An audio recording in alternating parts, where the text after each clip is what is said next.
En France, chacun de nous produit 1 kg d'ordures ménagères par jour.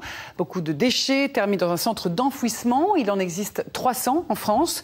Pour accroître la durée de vie du centre de cuve dans le Sud-Manche, une expérience est tentée par des scientifiques.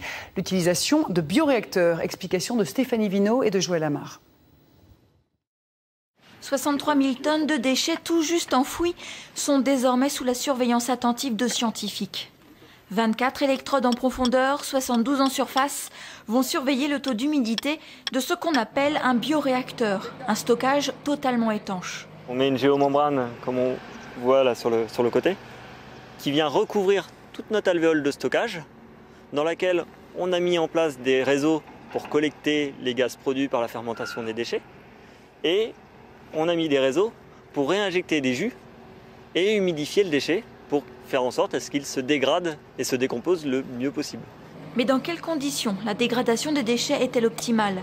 C'est ce qu'ici on cherche à savoir en mettant des électrodes mais aussi de la fibre optique dans cette montagne de déchets. C'est en fait de pouvoir optimiser la biodégradation des déchets qui sont enfouis ici. Et pour ça, en fait, les déchets ont besoin d'une bonne humidité, d'une bonne teneur en eau et également d'une bonne température. Donc la température est quelque chose qu'on peut ne pas modifier. Par contre, la teneur en eau, c'est quelque chose sur laquelle on peut avoir un impact. Plus les ordures vont fermenter vite, plus vite les alvéoles pourront être ouvertes et les déchets de nouveau triés pour laisser la place à d'autres.